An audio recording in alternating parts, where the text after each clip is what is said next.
What would a less shame-filled culture around alcohol addiction look like?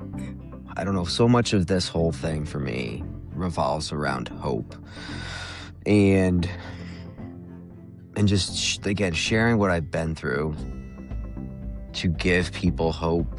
I always just felt as long as I had hope that it was going to happen eventually. Letting people know that, there is another side to it, and it's not the ugliness that, and shame that society has put on it.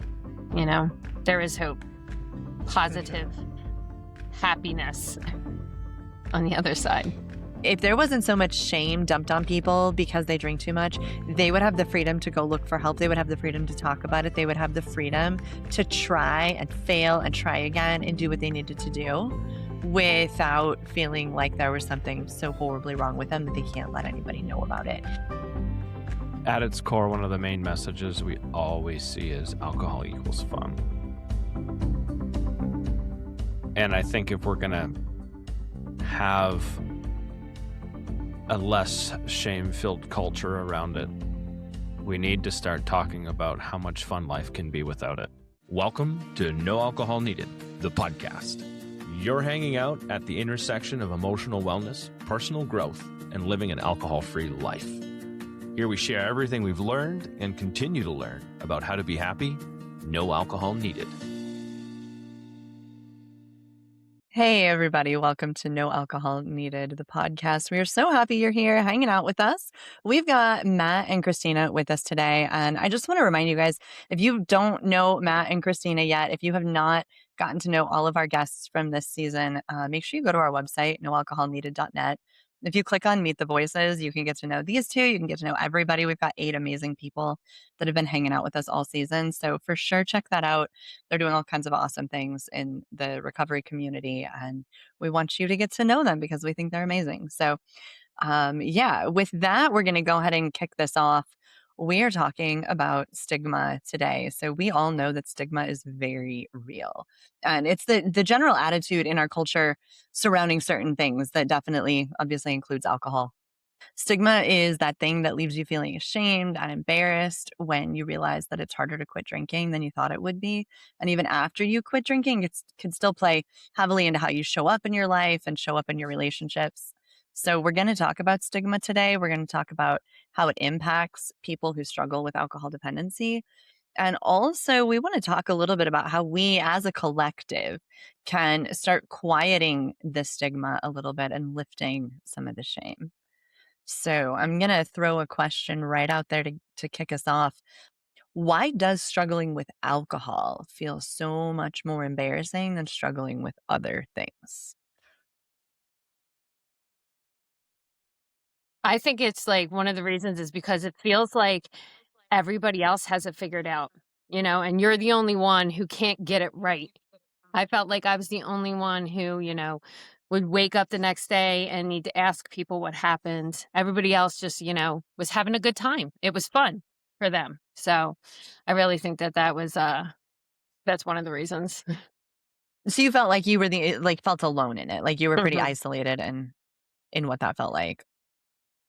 That makes sense for sure. I think so many of us feel like that, and we think we're the only ones, right? Because nobody talks about it. Yeah. What about you, Matt? Yeah, I think that's a good point. But also, it's one of those the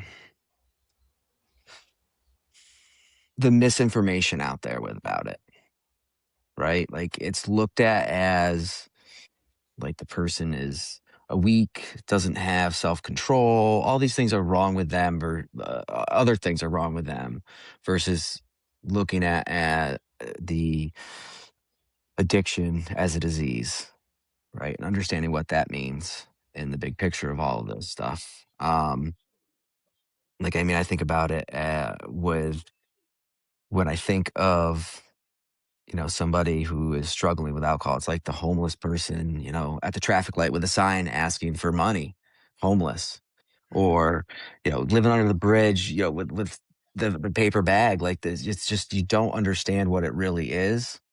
So if you say that to people, or people find out, like, this reaction is just such a skewed representation of what it really is, I guess, for me, Mhm. is where I think about that so much, especially when I first started going to treatment and realizing, not necessarily just with alcohol, but other substance addictions, and like who these people really were, right? This doesn't discriminate.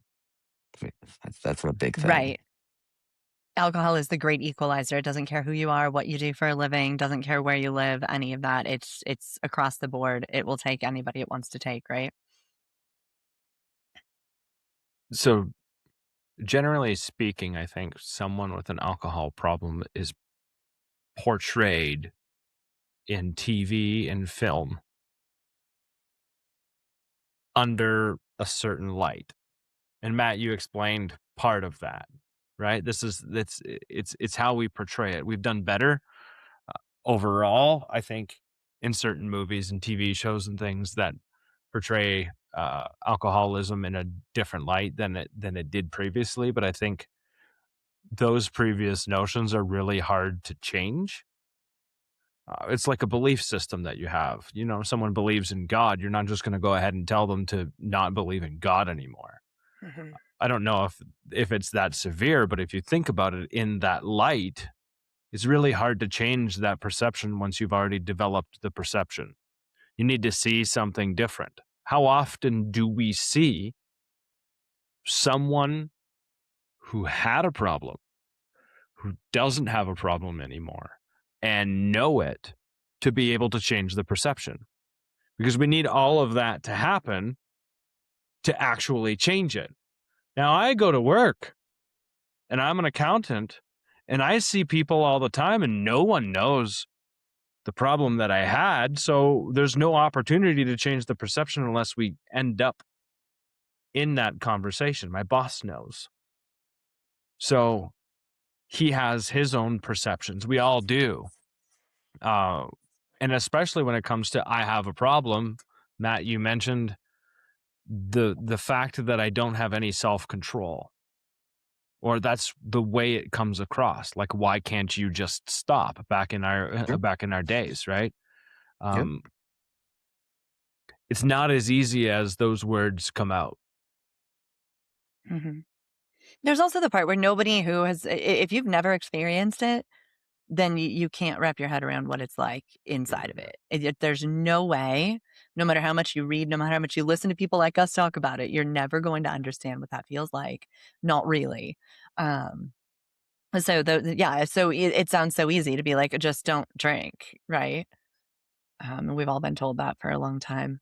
I think for me, like when I think about, comparing alcohol struggles to other struggles, I remember when I was 17, 18 years old, I was diagnosed with depression. And it was so embarrassing to talk about that. Like I was on medication and I didn't want anybody to know because at that time, 20, 25 years ago, even depression or anxiety, some of those more common quote unquote mental illnesses, those were really stigmatized. You didn't talk about it because it was embarrassing and you were looked down on you know, and and now where we're at 25 years later, I know an awful lot of people who talk pretty openly about mental health struggles. But we still don't do the same thing with alcohol, and I think part of that is, like, alcohol, you're expected to do it. You are expected to drink it as a normal Mm-hmm. part of your life, and it's supposed to be, according to our society, a part of your life. But then if you can't handle it, then it's like you're broken. There's something wrong with you, you're a failure, and for me, a lot of it was the moral thing, like Matt said and Steve said, like you know, "Why can't you just stop?" and "What's wrong with you? You have no self-control," and it was very much a moral thing, and I was raised in the church where, using alcohol too much is blatantly stated to be a moral failing, in several different verses, and so, all of that stuff carried together definitely makes alcohol feel like this big, shameful, embarrassing thing I want to go that back. Go Oh, ahead. Okay.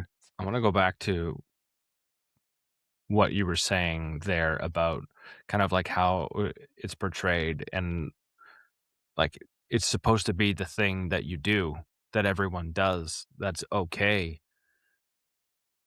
And you see commercials where it's fun. you see. So if you can't do it, then you're not fun. Like, because those two go hand in hand, and it's portrayed that way. It's shown that way. And so, when it comes to those other problems and those other things that we need to work through, anxiety, depression, other addictions, food, you name it, I think a lot of those probably we all feel the same way in certain aspects. This one, though, might be a little bit more difficult because you see it shown in such a positive light Mm-hmm. as something you're supposed to be able to do. Whereas, those other things, it's shown as, you have depression. Okay, help is good. You know what I mean? There's Rather than, compassion. There's yeah, that's the compassion for word. depression, for anxiety, for eating disorders, for whatever. There's like, if somebody admits to a friend that they have an eating disorder, they're going to very likely be met with compassion versus, depending on who it is that you talk to about the fact that you have a drinking problem, you may not be met with any kind of compassion. It'll just be like why don't you just quit? Right? Nobody says that to someone who has depression. They're not like, why don't you just decide to be happy? And I think that probably did happen like 20, 30 years ago. They're like, what's wrong with you? Just turn your mind around. But we know better now that that's not possible. I don't think as a society, as a culture, we've learned enough about about alcohol and alcoholism to make those changes yet. So you guys have just hit on like a billion different points that I have. And I'm going to stick with this one we just hit here. So addiction, alcoholism, cancer, right? Mhm. Then you have recovery and remission, right? Those are the two things. They're addiction, alcoholism, right? There's something wrong with you. You know, you need to figure that out. You need whatever it might be, as those things we've talked about, illness, cancer, you go to the doctor. There's all these things. People have that compassion for you. When you Mhm. tell somebody that I'm in recovery or I'm sober, it's kind of like, something, you had something, right? There's a story there. But when you say I'm in remission, it's like, that is awesome. Like you beat it. That's such a positive thing. And I remember when I went to Mhm. rehab the first time, one of the people I was there with, their father, who's been in recovery for a long time, he brought that up about recovery versus remission and looking at it that way to give us the perspective of like, it is still a positive thing, but it's the way that society looks at it that skews that part of it. So that was the one thing. The other thing we were talking about, Julie, you first hit on it about people don't understand it. So there was a thing on Instagram I saw talking about like if you could switch places or somebody could switch places with you, what is one thing you would have them do? And I was in a conversation with two different people, and I said, if you switch places with me, I'd have you drink. And they both gave me this crazy look. And I said, but then you would understand, Mm. right? You would understand that when I have that drink, the way my brain goes to, or the place it goes to, and what it wants to do, and the thoughts that come with it, you then like, I can try to describe it, but I'll never be able to describe it perfectly. None of us will, so that people can understand that. But that was an interesting thing of that. That's been a conversation with a few people in the last few weeks. But Mhm. revert back then to one more thing that I had is I have some numbers here about addiction, and I just took numbers from the U.S. to get perspective of this of why people might be embarrassed with it or have this idea of that, right? There roughly 28 million people in the US struggle with alcoholism or alcoholism. Of that, 2.5% seek professional treatment, roughly 700,000, let's say. Of that number,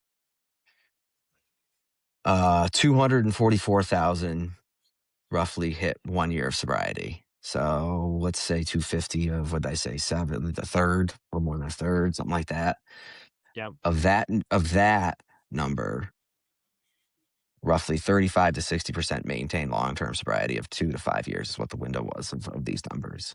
The success Mhm. rate of people who struggle from alcoholism is so small that most of people's experiences are very negative. Right. Those are the ones you rarely hear about the success, but you always hear about, I had a family member who was this, or I know somebody whose brother was that. And it's such a small number that we get, right? We're looking at between 85,000 to 146,000 of 28 million. Right. Like the four of us here who can sit and talk about this right now. Yeah. That's a Yeah, perspective. exactly. The numbers, like the ratios and the numbers and all of that are so eye-opening. I know It's to add mind-blowing. to your numbers, Matt, two of the ones that I've kind of held on to, 3 in 10 people have an unhealthy relationship with alcohol. 7 in 10 people have had their lives negatively impacted by alcohol in one way or by alcohol addiction in one way or another. That is a huge number. Even 3 out of 10 people have a problem with alcohol on some level, you know, on somewhere on the scale. That's a huge number. Mhm. It's wild to me. So if I'm So, one of yeah, those it's more negative normal than we ones, why do I want think. to talk about it? Right? Why do, yeah. Mhm. Yep. Yeah, exactly, exactly, and it's hard to talk about even when you're, you know, one of us that has managed to find their way, but to Christina's point earlier, we're not alone. Like, we think we're so alone, and those numbers definitely tell us otherwise. Just nobody knows it because 'cause we're not the homeless guy on the street holding up the sign. We're the people who are keeping it together, and, you know, we're doing all the things, doing all the stuff we're supposed to do, and nobody realizes that that's more commonly what alcohol addiction looks like. It's the people who are holding it together and pretending like everything's fine. So when you decided to stop drinking and especially maybe if you like started talking to people about it, what were you most afraid of that people would think about you once you started getting a little bit honest about it? I really felt like people wouldn't want to hang out with me. You know, they would think that I wasn't fun, or Mhm. that they would think that I thought I was better than them. You know, because like we've talked about before, like people would, well, you bring it up and then they're like, well, I only drink, you know, when I'm out or whatever. They bring it up like, you know, goes back to them because they might be questioning their own alcohol Mhm. use, you know? So, I mean, that's really what it was like. So people would think that I was better than them if they were drinking. And the funny thing was that I felt less than, you know? So to think that they thought that I thought I was better than them, but I thought I was less than them because I'm the one who had the problem. Mm. The shame that goes with it. Mhm. Yeah. Yeah, it's so there's so it's so multidimensional. All of the thoughts and all of the feelings, and there's so much like who's better than who in all of that, right? And it's not just us, everybody does it. I think we all as humans kind of try to place ourselves on a scale. But that definitely that little piece of information definitely impacts both for us and for other people, I think. Which isn't healthy or good, but I think it's just something that we can't really escape. I think it's very real. It's a very valid fear. Steve, were you gonna say something? There was like 3 different layers of people that I was afraid of what they would think. There was my family, there was my friends, and then there was my workplace. And the workplace was my livelihood, so I feared losing my livelihood. Uh, my my friends were the people that I hung out with, the people that I laughed with, and that sort of thing, so I feared that I was gonna lose that part. And then with my family, like, I had no idea what they were gonna think of me when I said that I had a problem with alcohol because I felt like a failure, and I assumed that they were gonna think the same thing. I assumed that they were gonna, be disappointed in the fact that I had a problem and that I had to do something special, different, whatever it was to help get me right. And What so was the actual result of those? Like, and so those were your fears. What was the reality? I'm curious. Can you put some words the to that? the reality was, and it still is today, that I am more scared of their reaction than what actually occurred. And this has happened in so many different ways. When I came forward and said I had a problem and I was going to get some help and I didn't know what that looked like and I wanted their support, everyone was everyone showed up. Maybe not in the best of ways, but everyone showed up. Everyone was tried to be understanding, even though they didn't understand.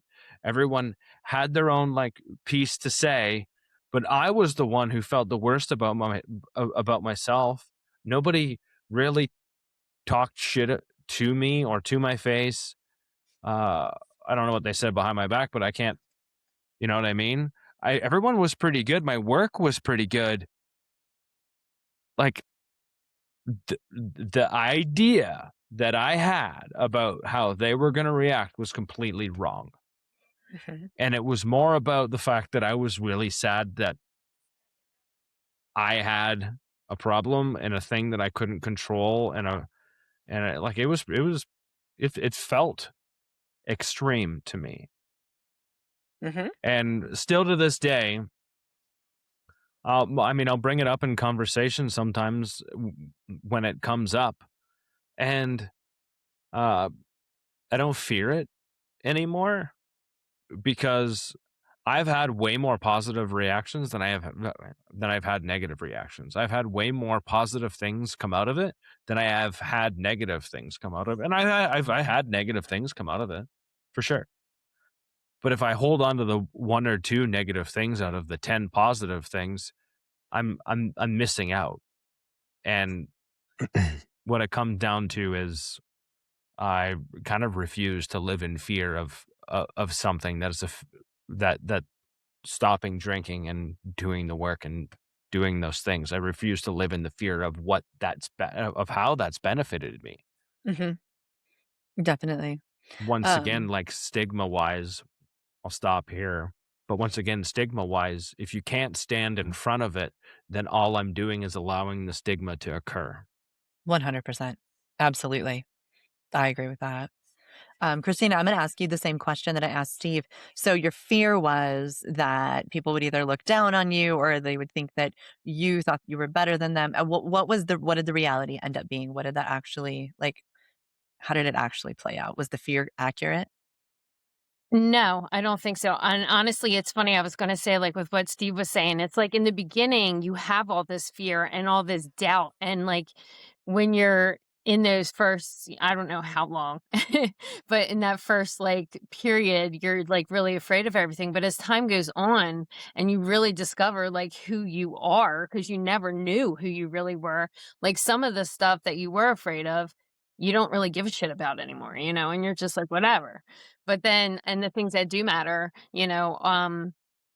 were the things that were there that mattered are still there, that you really did care about. So I think that in the beginning it's scary, but then it kind of just, the bullshit wears itself out and you get to Yeah. learn who you really are and who you want in your life and what you want to be doing in your life. Yeah, absolutely. Yeah. What do you got, Matt? So for me, it was a little bit different. I wasn't so concerned with what people were gonna think. I was already concerned with what they thought. Because, and when I say that, I figured people at work knew. I guess I'm mostly speaking about the group around my son's baseball team, like those parents and that community. Because I would go there drinking, drunk. So and I didn't know what people knew, what they had seen, what had been talked about, said about me. Like all those things were what I was wrapped up around more than telling them I wasn't drinking anymore. So it was actually Memorial Day 3 years ago. We went on our first baseball trip, and I remember they were planning a team dinner. It would be open bar and all this stuff, and I'm just no, I don't drink. It doesn't, they were talking about something it doesn't matter to me. And that was kind of the first time I'd said anything like that out loud. And there was not there's a couple dads I remember saying it to, and there was just kind of okay, it didn't matter.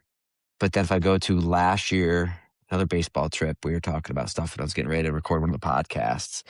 And I'm like, well, you guys know I'm sober, right? And they're like, oh, yeah, right. You don't drink. When they said that, I'm like, okay, they know it, but they still don't get that part. So that was kind of an interesting like reality of it. Like, damn, right? Because I wanted to be like, that's a great thing, but they just, anyways. So yeah, I was more worried about the previous thoughts than what was going to come when I, initially said something to people, in the beginning with that part of it. Mhm. That makes sense. At that point, and you like people in your life knew, I think for me and Steve and Kristyna, probably like it was still kind of a secret. And I think for you, it was pretty obvious to the people that you spent a lot Right. of time with that This is the tail end of it. you definitely Yeah. Yeah. right, Right. right. So definitely just a different experience there. Yeah, I think for me, Yep. like when I think about what I was most afraid of, people thinking, it was that they'd find out that I was a failure. Because in my mind, Mhm. I already believed I was a failure. I already believed Mhm. that I was a fuck up, that I wasn't good enough. But I worked so hard to make sure nobody knew it. Like that was my whole existence was, playing all of the roles perfectly and making sure I posted it on Facebook to make it all look great. Because that was like my biggest secret was that behind closed doors when the camera was off, I was drinking way too much and I was not coping with my life at all, and I didn't want anybody to know that I was such a failure. And so I was so afraid that once I was like, okay, I'm going to quit drinking, that everybody'd be like, oh my god, she's not actually as perfect as she pretended to be. And like to Christina's point, once I quit and I did like even just a little bit of working through some stuff, I did not care what they thought anymore because my life was no longer about pretending to be perfect. If anything, the result of me actually starting to talk about it was that I made some incredible friends, real honest friends that I could have real honest conversations with that I didn't have before because I was too busy pretending to be perfect. You can't connect with somebody who's trying to pretend they're perfect all the time. And so finally showing up and being honest actually gave me a chance at real friendship. And I thought everybody was going to abandon me and just be like, "Oh my god, she's just such a loser." Um so it went so differently than what I thought it would, and I think that's true for all of us. Like, we all kind of had this thought about how that was gonna look, and it wasn't, and I know we've got listeners right now who are probably, worried about all of that same stuff, and I guess I just want you guys to know, like, you can imagine in your head what people are gonna think or how that's gonna go.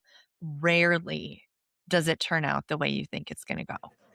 Rarely do people respond the way you think they're gonna respond. So if we talk about like, and so many of us, because of those fears, because we're so afraid of what people are going to think, I think that we keep it all a secret. We don't talk about it. That's the stigma, right? We keep everything to ourselves and we don't talk about what's actually happening. So what role does that secrecy play as far as actually getting to the point where you can stop drinking? What did that look like for you? It's like overwhelming shame, just like so much weight on my shoulders of just guilt and regret and just horrible, horrible feelings that I just couldn't handle it anymore. I Mhm. finally had to, admit it to myself first and, you know, to the people close to me. So, but it was like saying it out loud, made it real, So Did it feel lighter after you said it out loud? Like after all the hiding and all the protecting and all the keeping it a secret for so long. Like I think we all get to the point where like our whole lives revolve around trying to keep it a secret. Did it feel lighter once you finally said something? I think like little by little, at first a little bit lighter. And then as time went on and I kept my sobriety, it really lifted that weight for Mhm. sure. For sure. Yeah, because that's exhausting. The secrecy is exhausting. It was terrible. Mhm. So I have two thoughts with this. When I was thinking about this earlier, um, the first thing I said, if I keep it a secret, I can keep relapsing. Mhm. Right? If you don't know when I relapse, it eliminates a lot of that shame, a portion of that shame. Right? I still have some on my own, but like I didn't fail other people. Mhm. Right? That was the initial thought that I had with this earlier. But a little while ago when I was thinking about this more, when I see it as keeping people stuck, the other people, right? If I don't share my success with you, we go back to the numbers I shared earlier, and this is just failure, failure, failure. What's the purpose? If I don't see the person who's telling me about what they struggled and how hard it was to get where they are and see what they have built for themselves now, is it possible? I don't know. I'm trusting blind faith even more at that point. If you don't share, you're not putting the hope out there, right, for the family members as well. Like, that's a lot of the reason I think I share about my struggles now and where I am, because I guess I run into more people now who are telling me about family members they have, and I want to be that hope that they can have, that person can succeed, right? I struggled horribly. I have a long story, a long list of bad things that happened to me, but I'm doing pretty damn good now. And I have a lot of things that I've accomplished, things I want to accomplish, and reasons I want to accomplish that is to show people it's possible, right? Like, I don't want people to think it's all failure. Mm-hmm. Definitely.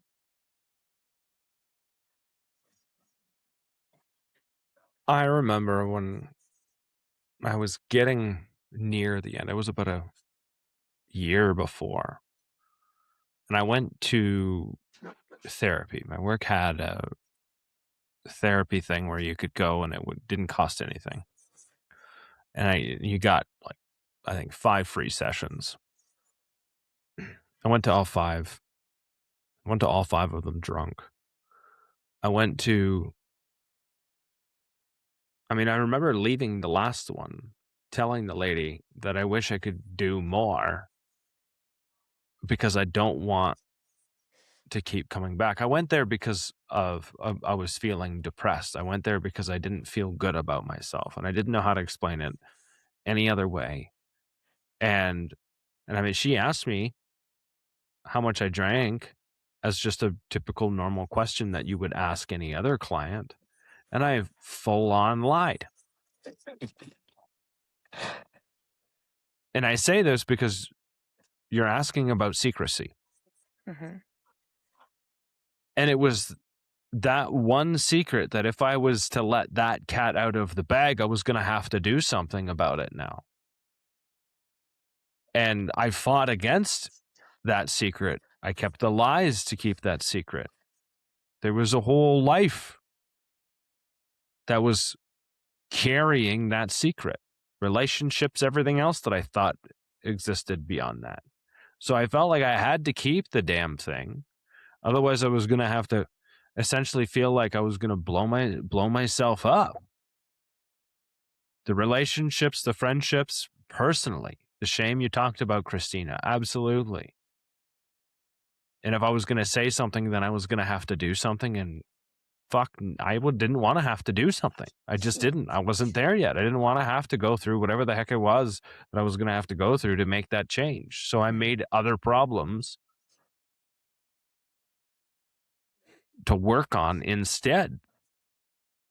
One being the therapy, one being, it was my first attempt at even trying to talk about something outside of that, even though that was the root. Mm-hmm. Yep. It's funny because, like, when I went to therapy, it was all because of other things. And my therapist always talked to me about drinking. And I'm like, that's not what I'm here for. I'm here to talk about this, and that.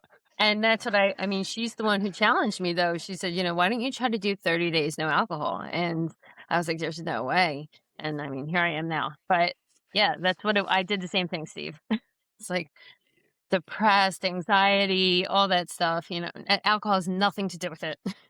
No, I love and hate this saying at the same time, but it's freaking true. Your secrets keep you sick. Mm-hmm. And that one kept me there. That one kept me there until I actually stepped through it and started talking about it, just like you said, Kristyna. That's when, I'll tell you, I felt lighter the next day, even though I felt hungover and like crap. Right? There was a path forward instead of a path stuck, and that was the difference. Mm-hmm. Yeah. Yeah. It was It's the for me, nail. go ahead. What were you I going was to just gonna say? say it's the nail. It's the nail on the forehead video.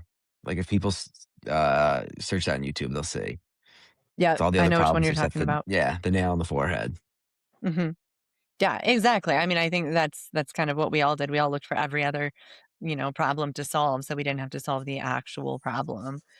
The secrecy thing, I think, for me, I mean, the first time I quit drinking, I kept it a complete secret. I've told that story a number of times here on the podcast, but um, I didn't tell anybody. I told my husband that I was going to stop drinking. And he thought it was for health reasons. I didn't tell anybody else. And the secrecy stopped me from ever connecting with anyone who had been there before. So the one thing that helps more than anything else, and it doesn't matter what route you take to get there, is talking to other people, like Matt said, who can share the hope and share the path and light the way a little bit. Like we can't tell you exactly what you need to do, but we can tell you what we did. And we can show you that over here on this side, it all that pain and suffering and struggle and fighting is worth it. I didn't have any of that because I wasn't going to talk about it. I wasn't going to tell anybody that I needed help or support. And it kept me stuck for years because, and I had this belief that I should be able to do it on my own. Right. I think that was a, Mhm. a big problem was like, I I think should be that's a strong enough. common one too. It is. It's Yep. super Yeah. common. Like I'm wildly independent in so many ways and I am capable of doing so much. And so in my mind, I should also be capable of quitting by myself. I shouldn't have to tell anybody. I should be able to just quit and keep it a secret and never say a word about it for the rest of my life, right? And that's just I don't know very many people that actually works for them. I'm not sure I could recall anyone actually as I think about that they've been able to just secretly quit and secretly stay quit and have nobody ever know that that's where they were at some point.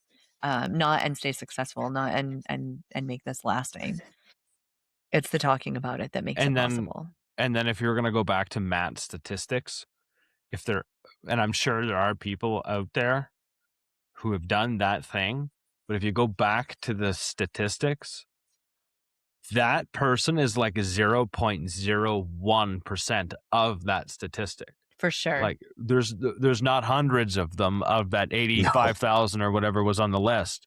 There's 10 or 15 or 20, maybe 100. Like I would like to think that maybe I'm as unique as them, but the high likelihood percentage wise, not so much. Well, and also, why struggle and suffer so much if you don't have Facts. to? Yeah. It's that once you let the secret out and you're like, "Hey, I have a problem," even to like a stranger, even at like a group session or therapy or whatever, that's when everything shifts and you can start actually making changes. Mm-hmm. So, what actually makes people feel safe to open up? What made you feel safe, like you could actually open up, or what can if we have people listening, how can they provide something that feels like safety for people so that they can actually talk about it? I mean, going to a group, like when I came to your group, on day 2 and just listening to other people talk really just made me feel more comfortable and able to share, knowing that I wasn't alone, that other people Mhm. really felt the same way I did. So, I mean, I don't really know anything else that did it for me besides that. Right. It's the vulnerability, people being willing to share all the ugly, like seriously ugly, hard, painful parts. So you realize you're not the only one that's there, right? Yeah. When you think you're the only one, it's so solitary and lonely. And when I even it was still solitary and lonely after I told my parents and after I told my family and told my work, because I was still the odd one. I was still the weirdo. I was still the one with the problem. It was when I spoke to other people, it wasn't even me speaking. I was going to go back to what Kristyna said. It was hearing other people say the things that I wished I could have said, or things that I experienced, or close enough to it where I could have and did say, me too. Hmm. And it was the me too that brought me more freedom to be able to say, more freedom, more courage. I think the word's courage. More courage to say the things that I needed to say, to work through the things that I needed to work through. But if it wasn't for somebody else, I've said this over and over again. It was for strangers that saved my life. It was strangers that I heard say those things that God forbid I would never ever say. And that was the game changer for me. Yeah, like That's even what, like sober people that I follow on Instagram, they'll make a post or something and I'll read it and I'm like, I could have wrote this, even stuff like that is very helpful. I feel like mhm, to people. I'm always like, definitely. follow. It lifts the shame. I think that's Yeah. what it does. When you're hiding in a hole of secrecy and your problems and you think you're the only one, the shame there is so deep. And as soon as somebody else is like, yeah, I've been right where you're at. I've done that thing too. I've thought this thing too. The shame starts to lift. And when the shame starts lifting, that's when all the rest of it becomes possible. We So got this is that. interesting. Yeah, so this is interesting for me because I agree with everything you guys are saying. And for me, for a long period, I listened to people tell stories very much like mine. I shared my stories very much like theirs and still drank. Um, so this is just kind of just an interesting thing for me to think about here with that. Because I don't know that there was anything that could have happened there to change things for me. But I think that's why I'm so open about my situation, that hopefully somebody can hear what I have to say about what I went through.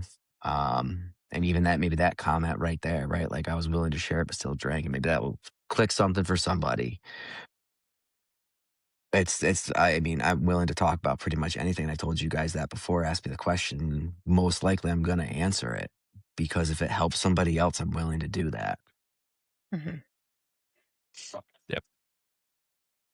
Yeah, for sure. So if we look at like, taking the stigma thing back to society as a whole, right? And I think, the stigma lifts the minute you walk into a recovery group or a support group or somewhere. That stigma doesn't have nearly as much power because you've got a whole bunch of people who are all in the same place who have all dealt with the same thing. And so it's not as stigmatizing. But if we look at like this at society as a whole, what things does society do to reinforce the stigma, especially without realizing it? What are some of the things that you notice? I know we talked about you talked about TV. I got a good Kristyna looks one. like she has some stuff I do. here. Okay, what's up? I got a good one. I saw it this week actually, and I tried to go back to it to see what the post was about, but this sober Instagram account made a post and it shared an ad for like Heineken Zero or some NA beer. But it said on the ad, it said, now you can. And Ooh. I like, saw and she that. talked, yeah. And I was like, and I'm one to, I've had an NA beer here or there, but I mean, the way she talked about it, how it could be triggering to somebody and how, I'm going to say Heineken, but I don't know if it was definitely Heineken, but it said like, now you can. So the fact that you couldn't is a problem. Mhm. There's something wrong with you. So Yeah. it's That's like like right there. saying you're broken, you're the odd man out, and now we're here to fix you so you don't have to Yeah. feel so broken. Like that's a yuck for sure. Mm-hmm. It's Yeah. Heineken. That gives Yeah. me the ick. Yeah. All right, Heineken, we're calling you out. Mm-hmm. That is no, that there's serious ick factor in that, just the messaging that it gives. And that messaging doesn't just make us feel ick. That messaging also tells every person out there who doesn't have a drinking problem, hey, everybody who doesn't normally drink, they're broken. There's something wrong with them. And like, look, we should try to include them so they feel more normal. Like that's what Yeah. that feels like. Yeah, So that's gross. just to add on to the Heineken bandwagon currently, uh, because I Googled it, we have Heineken 0.0 campaigns. And the first thing is now you can. Beer o'clock just got revamped to 24 hours. Drink whenever you want. Wow. It, Okay. they don't say drink whenever you want, but that's what it says. Yeah. Huh. That's crazy. Wow. Okay. So they're Um, going like they're going all in on the dancing on the edge of non-alcoholic beer. Oh, yeah. No, they're all in on let's just keep perpetuating the stigma. That's Yeah. exactly what that is. Like, let's keep them feeling uncomfortable and awkward and like they don't belong. Yeah, wow. So I don't know if it's definitely all the stigma, but I'll just throw this in there, not to go too much on a tangent. But I read something about this, and it was with the declining numbers in people drinking alcohol. Is they're pushing the NA now to try to pull people back in anyway. Not necessarily a stigma of something's wrong, but just like you can do it all the time, just to get the profits up. You know, it's the.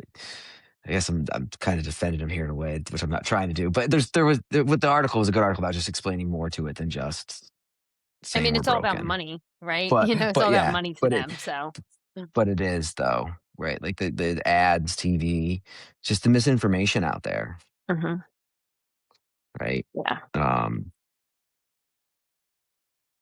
I think Steve made a good point. We actually did a talk for Garfield County Public Health some weeks ago here in Colorado, and he made a really good point about stigma that actually we'd never talked about it, and it started my head, just the thoughts spinning a little bit.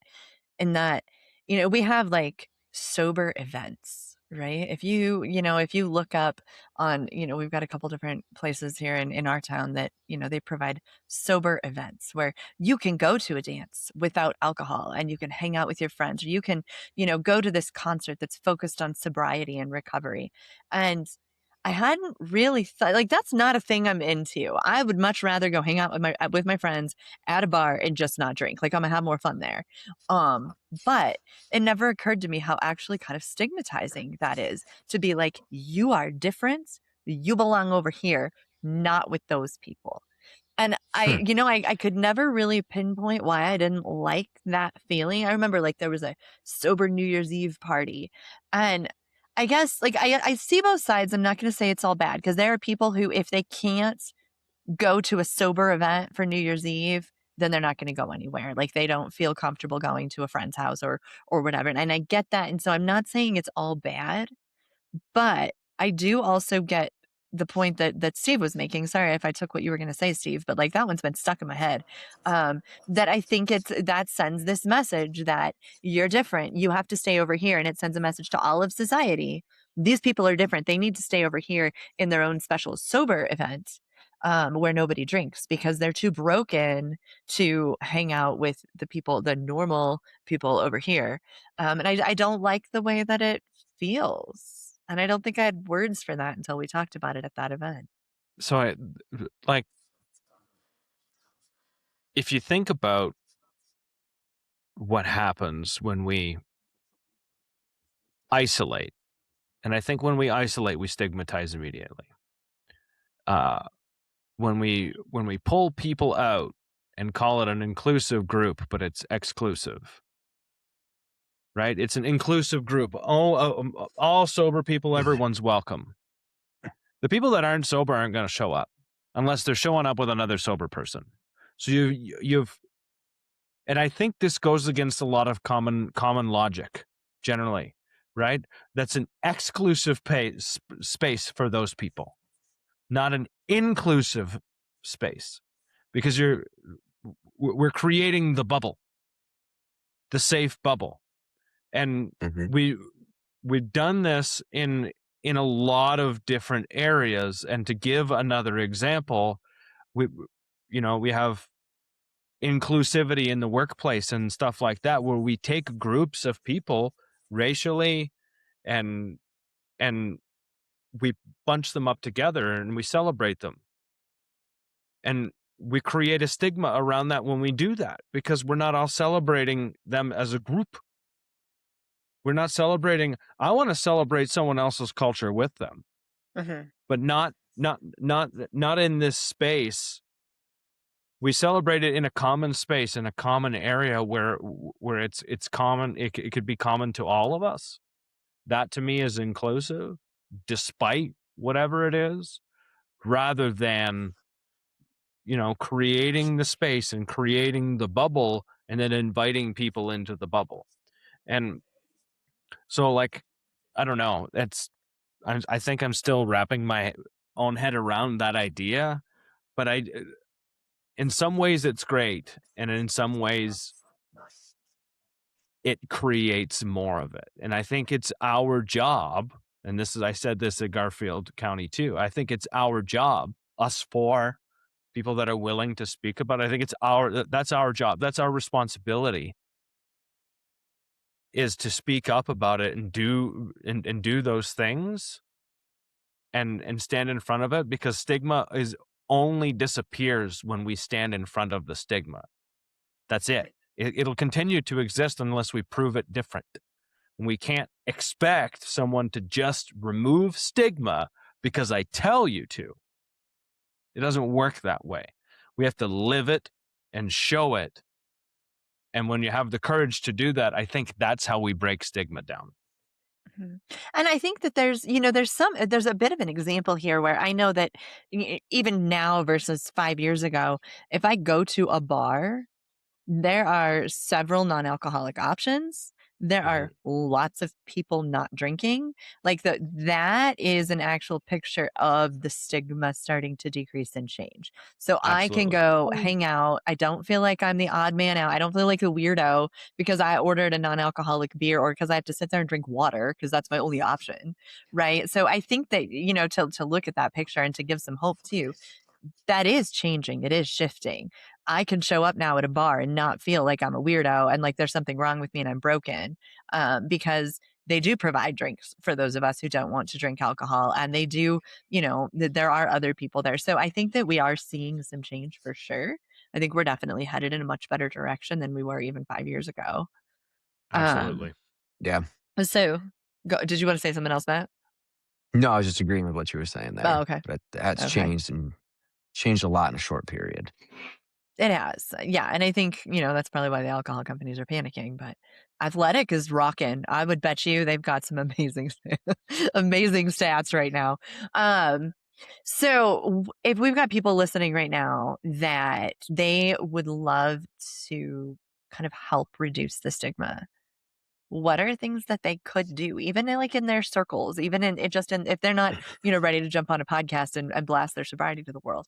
What are things that people can do that actually create an impact in reducing the stigma? If we have, I think we've all been there where you're on the brink and you're like, I really feel like I want to start talking about this, but like, I'm not quite sure. And I don't quite know, but I think, you guys all know what that's like. So what are some things someone can actually do if they feel ready? I feel like just like, I mean, within your own circle is what you said. So, like, if you just kind of maybe suggest or do things that don't involve alcohol, like, I remember like my first summer, just and like my friends came camping with us, and I'm like, well, let's go kayaking. We did things where alcohol wasn't the event, and I mean, if they wanted to drink, they could, but just I made suggestions, for alcohol-free things to do, and I've done a lot of that actually with some of my friends, so And isn't it like so much more fun to actually go do something instead of just sit around and drink or it watch other people absolutely drink? it really is, it really is, and I think that that helps them see, that it's not, it's not that they think that they have to drink to have a good time. I don't know what they think, but I mean, they can see that you can have a good time without drinking, and I'm still Okay. fun, Kristy's still fun. Right? I think there's a lot of people, even if they don't necessarily have a problem with alcohol, that feel like alcohol is necessary to have a good time just because that's been trained into us for so long that we don't know any different. So if I'm, if I, back whenever I wasn't necessarily addicted, if I was bored, alcohol was my answer. It wasn't go do a fun thing. Oh, It yeah. wasn't go do whatever. It was alcohol is the answer for boredom. That's what's entertaining and fun and exciting. And I think that's true for everybody. It's not just people who struggle with alcohol. So yeah, even just being like kayaking is a great example. Let's like have a freaking knitting group, whatever. Let's do a Mhm. thing instead of just drink because drinking Right, isn't actually entertaining. right. Yeah, for sure. What about you, Matt? What you got on that one? So I'm not sure how to word this here, but I'm thinking about a situation. A couple weeks ago, I was golfing with some friends. Um, they're high school friend, or some of them, three of them or two of them, elementary friends, middle school friends, long time friends. Know about my situation, know the struggle. Not until the fall when we got together did we start talking about some of the things that I went through. And when we were golfing the other week, one of them asked me some questions, and he's like, I've always been wondering these things, but I just didn't know how to ask it or if it was okay to ask it. So I think that's part of where I'm thinking with this is letting people know it's okay to ask. But I'm more thinking about, was I comfortable telling people it's okay to ask still?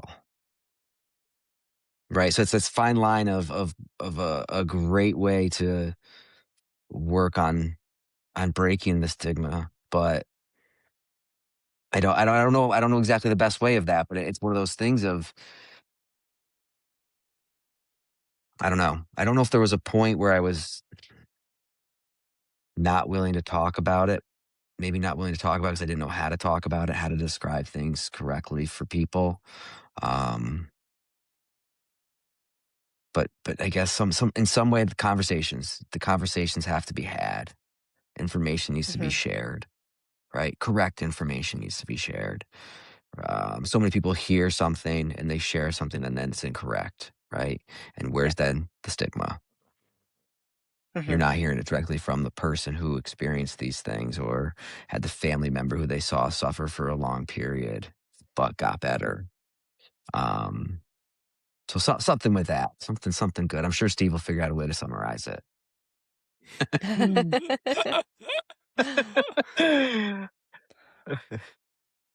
What do you got, Steve? What are things people can actually do to start reducing the stigma, even in small ways?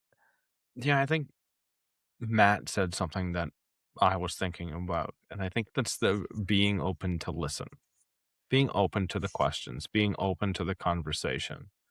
Oftentimes, when you can you can see the tinge in someone when the question is almost on the tip of their tongue, and I think you could just say it's okay if you want to ask. That takes courage, and I'm not saying this that's something for everyone to do. I'm saying that is one of the ways you can stand in front of it. And I'm going to go back to it's the small ways of standing in front of it as opposed to sitting behind it. That is the secrecy. It's the shame. It's the all of that stuff. How is it going to affect my future and how is it going to affect my life? It's terrifying sometimes. And if in my own case, if I can't move be in front of it, and even if that means I'm open to listen, I'm open to invite the questions. Maybe that's summarizing it right there, Matt, is being open to inviting the question in and talk about it in an honest way that brings about, maybe if we're lucky, some more understanding. Mhm. Yeah, I think that's the biggest thing is being willing to talk about it, being willing to entertain the questions, being willing to share. Um, I think that even the smallest I remember there was, back when I was still drinking, we had a gal, a neighbor, she moved in next door, and we, were friends on Facebook, and, I didn't know her well. It was right after we'd met, but she posted, like, that she'd been sober for a year. It was a couple months after I'd met her, and there were some comments like, "Oh my gosh, I'm so proud of you. That's so awesome." None of the comments were shitty. I never said a word because I didn't know her that well anyway, but I saw that and I was like, "Okay, she is cool. She is fun to be around. Like, she seems so normal and she seemed happier than I felt." And like, it like lit up so many things and made so much just because she was like, "Hey, celebrating 1 year sober. I know I haven't talked about this, whatever, but it's been kind of a big deal for me, so I wanted to share it." That was it. And it's not like she's, a sober influencer who posts about it every day, like me or Steve or whatever. But like it was like this one time thing. But that was enough for me to like, I don't know. It gave me so many different thoughts and so much hope, I guess. So I think that if you have the willingness to say it, and maybe it's not on your Facebook, maybe it's, when you're at a play date with your kids, or maybe it's at a girls' night or something where you're just like, yeah, you know what? I just celebrated 6 months, or even just being willing to say, yeah, I don't drink anymore versus like, oh no, I've got so much stuff tomorrow. I really shouldn't. So I think we all had those answers, right? When people are like, oh, how come you're not drinking? oh, I'm on antibiotics, I can't right now, or whatever. Like just being like that, I don't drink anymore. That's enough for people to be like, oh, wait, that's possible. Like that's a thing. So it's like it can be the tiniest little things that send really big messages to the people who are waiting to hear them. So the Um, other thought that I just had before you move on to the next closingness of all of it Mhm. was sometimes you don't have to say a dang thing. Right. Go out there, live your alcohol-free life like the badass that you are, and that's it. It's enough sometimes for someone to ask the question. But if you just be the example of it, live the example of it to the best of your ability, you're already doing something small. For sure. Absolutely. Yeah, great point. Yes. Okay, so our closing question. What would a less shame-filled culture around alcohol addiction look like?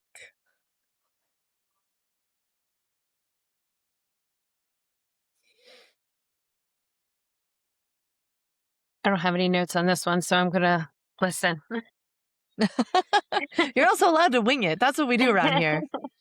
I know. I really had So trouble thinking of something. so yeah, I don't have some elaborate thing written here. The only thing I wrote down, I wrote one word and I wrote hope. And I'm not sure why I wrote hope. Um, but just I don't know. I don't know. So much of this whole thing for me revolves around hope. And just again sharing what I've been through to give people hope. Um,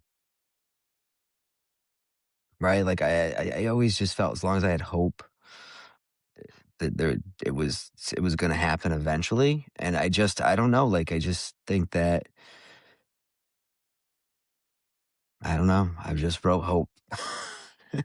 Yeah, I agree with it. I agree. I like that you wrote that. I think that that is definitely it. I mean, it's given like letting people know that, there is another side to it, and it's not the ugliness that, and shame that society has put on it. You know, there is hope, Mhm. positive happiness on the other side. Definitely. Yeah, I think when I think about what life would feel like or look like if there was not so much shame about alcohol, it would be freedom. People, if there wasn't so much shame dumped on people because they drink too much, they would have the freedom to go look for help. They would have the freedom to talk about it. They would have the freedom to try and fail and try again and do what they needed to do without feeling like there was something so horribly wrong with them that they can't let anybody know about it. It's that freedom. It's the opposite of the secrecy that we talked about. And I think freedom to me, that's what sobriety is. That's what sobriety's been since the beginning. It's finally feels like freedom. It also would give, like, I mean, people who, on the opposite side of the coin, not that they don't want to drink, but they feel like they have to, because that's what society says you have to do. That's how you're fun. And people get roped into this like chaotic life that they didn't even want to get into in the first place because that's all they knew. But I mean, That is if there such a good was, point. yeah. If there was no, the shame-filled culture around it, they might never said yes to that first drink. Yeah. Or kept drinking when they didn't want to. There's a lot of people who do that maybe don't struggle with alcohol and at an addiction level that still drink and they'd rather not, but they feel like they have to. Yeah. At its core, one of the main messages we always see is alcohol equals fun. And I think if we're going to have a less shame-filled culture around it, we need to start talking about how much fun life can be without it. I think that opens a lot of doors for a lot of people to get out there and try the something new. Join the group, join the club, get out there. and meet new people, because it's not the event. And if we remove just that one piece, I think we open a lot of doors for a lot of people. Thank you, Kristyna. Thank you, Matt, for joining us. Thank you, audience. Once again, I did this audience thing, like you guys are up there because the internet is the waves of all around us. So I should maybe say thank you, audience, like that or something. I don't know. Anyways, thank you guys. I appreciate you. Thank you for joining us. To our listeners, thank you. We have one more episode left for this season, and then you'll have a couple episodes special from Julian and myself. Episode number 200 is going to be an interestingly spicy one, because we're going to answer a whole bunch of questions, the spicy questions around recovery, and you're going to get our opinions on it. And Julie will probably be kinder than me. Always. Because I'm just the harsher one. Anyways, so be it. Yes. Thank you. And we'll see you again next week. Thanks for being here, guys. Thank you.